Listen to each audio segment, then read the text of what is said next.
Bulan Ramadan itu selalu ditunggu-tunggu ya. Tapi barengan sama senengnya ada satu nih perdebatan klasik yang kayaknya nggak pernah ada habisnya. Sholat tarawih itu sebenarnya berapa rakaat sih? Tim 11 atau tim 23? Nah, yuk kita coba bedah tuntas misteri ini bareng-bareng. Coba deh, kamu pernah nggak ngalamin ini? Lagi semangat banget jalan ke masjid, di tengah jalan dengar ada yang lagi seru berdebat. Kirain soal pertandingan bola, ternyata soal tim 11 versus tim 23 rakaat tarawih. Aduh, yang tadinya niatnya lurus mau ibadah, malah jadi bingung kan? Jadi, gue mesti ke masjid yang mana nih? Tenang-tenang, dalam beberapa menit ke depan kita bakal coba urai benang kusut ini. Kita bakal lihat dari mana sih debat ini mulai, apa makna asli tarawih, terus ada bonus apa di baliknya, kenapa jumlahnya bisa beda-beda, dan yang paling penting kita mesti gimana. Terakhir kita akan cari tahu siapa sih juara yang sebenarnya. Siap? Yuk kita mulai. Oke, kita mulai dari arena utamanya langsung nih, di jalanan pas mau ke masjid. Ini nih, tempat di mana perang dingin ini sering banget terjadi. Pasti familiar banget kan sama celetukan-celetukan kayak gini. Yang satu bilang, di masjid sana lama banget. Terus temannya nyaut, udah mending kesini aja lebih cepet kelar. Ironis ya, niatnya mau ibadah tapi malah jadi adu argumen soal kecepatan. Bukannya bikin makin semangat, yang ada malah bikin kita jadi ragu, bahkan males. Padahal esensi tarawih itu jauh lebih dari sekedar hitung-hitungan cepat atau lama. Nah, supaya kita bisa keluar dari perdebatan ini, kita perlu mundur selangkah. Coba deh, kita lupain dulu soal angka 11 atau 23. Mari kita tanya, apa sih sebetulnya arti dari kata tarawih itu sendiri? Jawabannya mungkin bakal bikin kamu kaget. Dan inilah kuncinya. Nama tarawih itu sendiri asalnya dari bahasa Arab, yang artinya istirahat atau santai. Tuh kan, jadi dari namanya aja udah jelas banget. Ibadah ini tuh dirancang untuk dinikmati dengan tenang, dengan rileks, bukan buat balapan. Gini deh analoginya, bayangin kita lagi kerja bakti. Udah capek angkat-angkat, bersih-bersih, terus ada jeda istirahat. Kita duduk, minum es teh manis, ngobrol sebentar, lurusin punggung. Segar kan? Nah, setelah itu tenaganya jadi pulih lagi buat lanjut kerja. Seharusnya sholat tarawih itu terasa seperti itu. Ada jeda-jeda buat kita bernafas, buat istirahat di antara rakaatnya. Jadi, sholat ini adalah sebuah proses yang menenangkan, bukan maraton yang bikin ngos-ngosan. Oke, selain soal ketenangan jiwa, ada hadiah utama yang ditawarkan oleh sholat tarawih. Dan ini, percayalah, bukan sekedar bonus biasa. Ini adalah penawaran yang bisa mengubah hidup.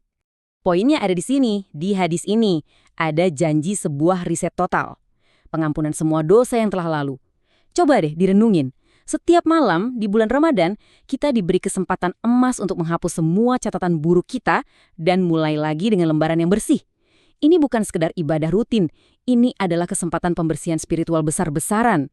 Secara praktis, sholat ini hukumnya sunat muakkad, artinya sangat-sangat dianjurkan untuk dikerjakan. Enaknya lagi bisa dilakukan berjamaah di masjid, istilahnya mabar pahala. Atau kalaupun nggak sempat, bisa juga dikerjakan sendirian di rumah. Pintunya selalu terbuka. Oke, sekarang kita sampai di jantung permasalahannya. Kalau tujuannya semulia itu, hadiahnya sebesar itu, kenapa bisa ada perbedaan jumlah rakaat? Ayo, kita pecahkan misteri ini. Di Indonesia sendiri, yang paling umum kita temui ada 3 versi utama.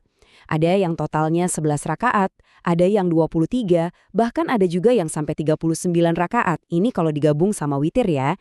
Nah, yang penting untuk kita ingat, ketiga-tiganya ini bukan praktik baru kemarin sore. Semuanya punya dasar dan sejarahnya sendiri dalam tradisi Islam. Pertanyaan logis berikutnya pasti ini. Loh kalau gitu kenapa nggak disatuin aja sih? Kenapa nggak ada satu angka yang disepakati bersama biar nggak ada lagi perdebatan?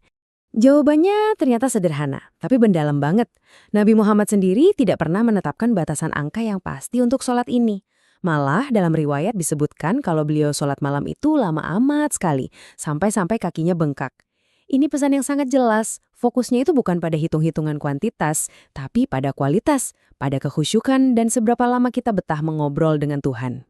Oke, kita udah tahu filosofinya, udah tahu kenapa bisa beda-beda.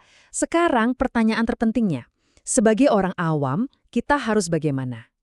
Nah, ada sebuah analogi sederhana yang bisa jadi panduan praktis buat kita semua. Bayangin deh, kamu mau mancing di sebuah sungai yang besar, dan kamu belum pernah ke sana sebelumnya. Pilihan terbaik kamu apa? Tentu aja, bertanya dan belajar dari pemancing lokal yang udah ahli di sana kan? Dia yang paling tahu spot terbaik dan teknik yang pas. Nah, imam dan guru ngaji di lingkungan kita itu adalah para ahli pancing tersebut. Mereka sudah mempelajari sungai khazanah ilmu Islam yang sangat luas. Mereka tahu dalil mana yang relevan dan bagaimana cara mempraktekannya yang paling cocok untuk komunitas kita. Jadi, solusi praktisnya apa? Simple. Ikuti imam di masjid kita. Percayakan pada pemahaman mereka. Laksanakan ibadah kita dengan hati yang lapang, fokus, dan tulus. Bukan dengan keraguan, apalagi perdebatan di kepala. Inilah cara kita menavigasi perbedaan ini dengan bijak. Akhirnya, kita sampai pada pertanyaan pamungkas. Jadi, siapa sih juara yang sebenarnya dalam perlombaan tarawih ini? Mari kita definisikan ulang apa itu garis finishnya. Ayo kita ingat kembali tujuan utamanya. Tarawih itu bukan soal adu banyak rokaat, tapi soal dua hal yang jauh lebih penting. Pertama, meraih ampunan Allah. Dan kedua, melatih diri kita, melatih kesabaran untuk berdiri lebih lama di hadapan Sang Pencipta. Jadi, juara sejatinya itu bukanlah dia yang paling keras berdebat atau yang paling hafal dalilnya. Bukan. Juara sesungguhnya adalah dia yang kakinya paling ringan dan paling konsisten untuk melangkah ke masjid malam demi malam dari awal sampai akhir Ramadan tanpa bolong. Itulah yang disebut istiqomah dan itulah kemenangan yang sejati. Jadi yuk kita kesampingkan dulu semua perdebatan.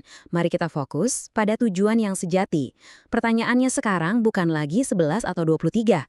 Pertanyaannya adalah untuk diri kita sendiri. Malam ini dan di sisa malam Ramadan ke depan, siapkah kita untuk menjadi juara konsistensi itu?